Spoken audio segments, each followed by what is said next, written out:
Hello, नमस्कार friends. आप सभी का स्वागत है आपके अपने YouTube channel Ahmad career maker पर। आज हम आप लोगों के लिए लाए हैं हिंदी के बहुत ही इम्पोर्टेंट क्वेश्चन जो अक्सर परीक्षाओं में आते हैं। तो चलिए शुरू करते हैं। शुरू करने से पहले एक छोटी सी गुजारिश है, जो लोग हमारे चैनल पर नए हैं वो कृपया सब्सक्राइब, लाइक एंड शेयर अवश्य कर लें, ताकि ऐसे ही क्वेश्चन आपको आगे भी मिलते रहें। तो चलिए शुरू करते हैं। क्वेश्चन नंबर पहला है, पर्वत शब्द में कौन सी संज्ञा है? पर्वत शब्द में कौन सी संज्ञा है? पर्वत शब्द में कौन सी संज्ञा है? तो इसका सही जवाब है ऑप्शन नंबर पहला, जातिवाचक।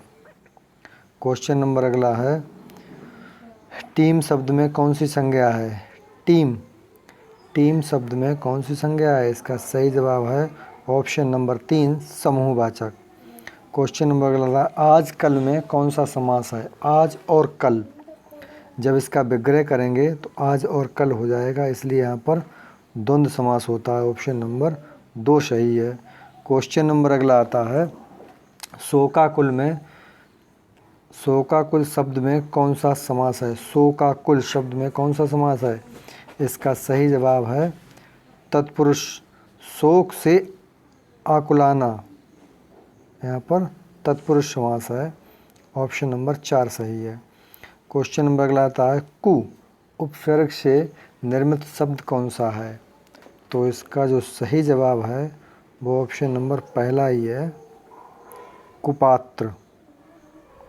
क्वेश्चन नंबर अगला आता है, अलगाव शब्द का विलोम है। अलगाव शब्द का जो विलोम होता है वो होता है लगाव। ऑप्शन नंबर 2 सही है। क्वेश्चन नंबर अगला आता है, खड़ी बोली हिंदी के विकास का स्वर्ण युग किस युग को माना जाता है? तो इसका जो सही जवाब है वो है ऑप्शन नंबर 3, छायावादी युग। और छायावादी युग है 1918 से 1936 ईस्वी तक माना जाता है। क्वेश्चन नंबर अगला आता है, गंगा का पर्यायवाची शब्द नहीं है। गंगा का पर्यायवाची शब्द नहीं है, तो इसका जो सही जवाब है वो ऑप्शन नंबर 2 सही है, त्रिवेणी। क्वेश्चन नंबर अगला आता है, 1900 ईस्वी से 1918 ईस्वी के काल को जागरण सुधार काल किसने कहा है? तो इसका जो सही जवाब है वो है ऑप्शन नंबर 4, डॉक्टर नगेंद्र ने।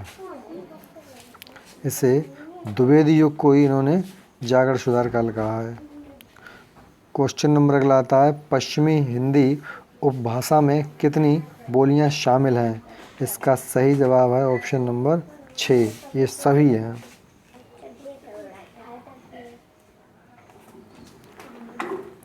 क्वेश्चन नंबर अगला आता है, पूर्वी हिंदी उपभाषा में कौन कौन सी बोलियां शामिल हैं? इसका भी ऑप्शन नंबर 4 सही है, सभी। क्वेश्चन नंबर आता है, नेपाली बोली भारत के किस प्रदेश की आधिकारिक भाषा है? तो इसका जो सही जवाब है वो है सिक्किम की। सिक्किम की है। ऑप्शन नंबर पहला ही सही है। क्वेश्चन नंबर आता है, पहला विश्व हिंदी सम्मेलन कब और कहाँ हुआ था? पहला विश्व हिंदी सम्मेलन जो है वो हुआ था ऑप्शन नंबर 4, नागपुर में, और ये 1975 में हुआ था। इसका सही जवाब है। क्वेश्चन नंबर अगला आता है, अब तक कुल कितनी बार विश्व हिंदी सम्मेलन भारत में हुए हैं? अब तक कुल कितनी बार विश्व हिंदी सम्मेलन हुए हैं? तो 3 बार हुए हैं। ठीक है। क्वेश्चन नंबर अगला आता है, और ये तीनों बार जो हैं जान लो, 1975 में तो नागपुर में हुआ है, 1983 में नई दिल्ली में, और 2015 में ये भोपाल में हुआ था। क्वेश्चन नंबर अगला आता है, 12वां विश्व हिंदी सम्मेलन कहाँ प्रस्तावित है? जो 12वां विश्व हिंदी सम्मेलन है वो मध्य प्रदेश के देवास में स्थापित है 2021 में।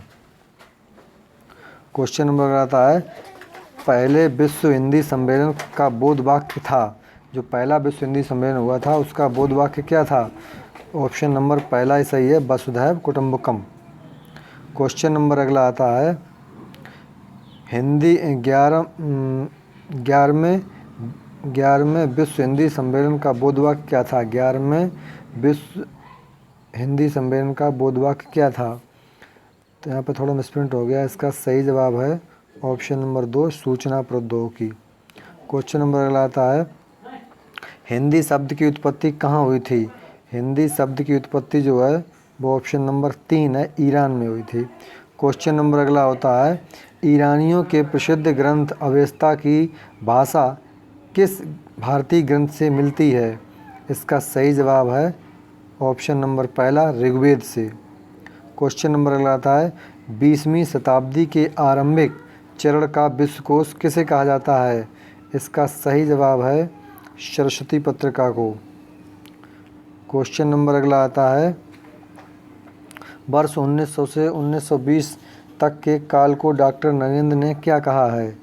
इसका सही जवाब है ऑप्शन नंबर 4, जागरण सुधार काल। क्वेश्चन नंबर अगला आता है, किस युग में हिंदी खड़ी बोली साहित्य भाषा बनी? तो इसका जो सही जवाब है वो है द्विवेदी युग में। ऑप्शन नंबर 2 सही है।